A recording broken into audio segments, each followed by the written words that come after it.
This video is brought to you by Xavi's new Star Trek merch line.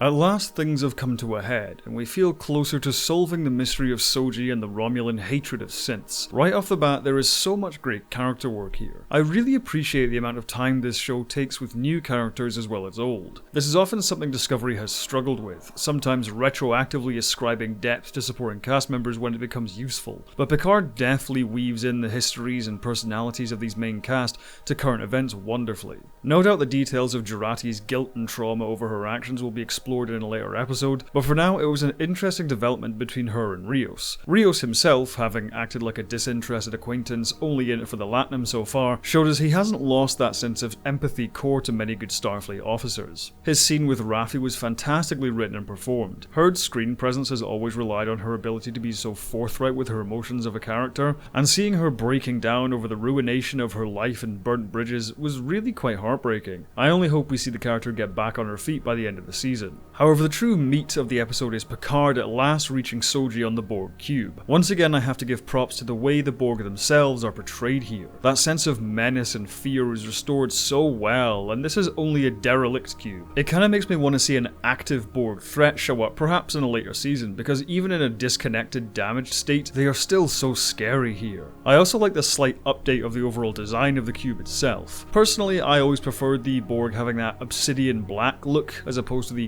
garish green they took on in Voyager, and I love the transforming Tetris bricks which make up the ship. It feels oppressive and intimidating, but also simmering with a bizarre kind of life just bubbling beneath the surface.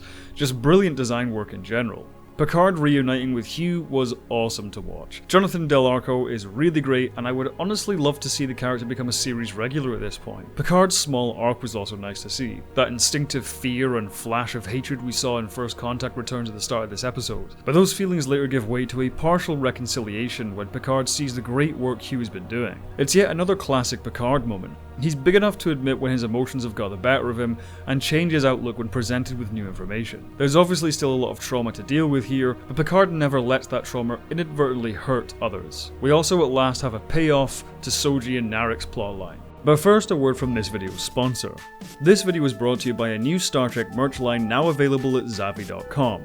A slew of brand new, very cool designs to satiate your Star Trek itch. I myself really like this Section 31-esque jumper, which I was kindly gifted with.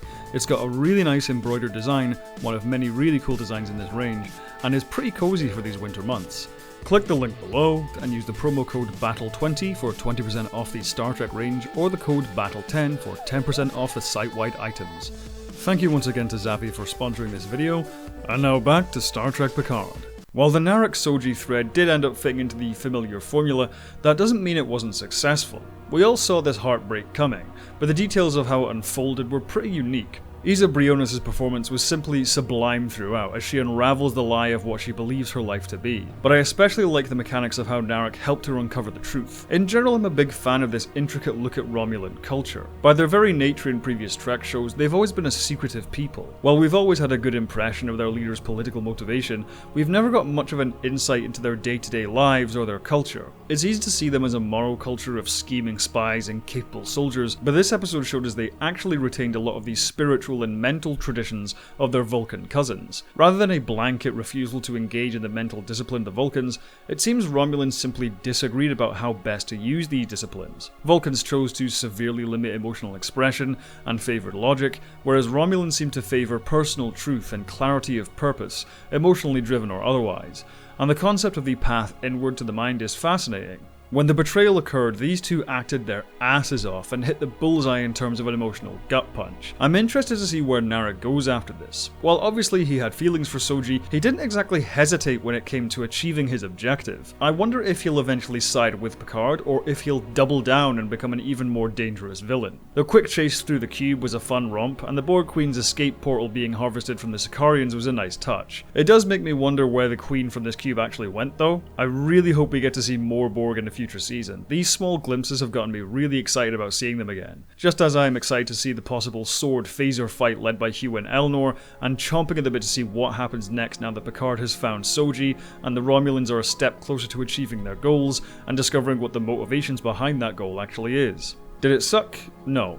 As I've been saying for those who find the pace of the season slow, the intention is clearly a long build up to a massive payoff. I guarantee episodes 8, 9 and 10 will be intense as hell.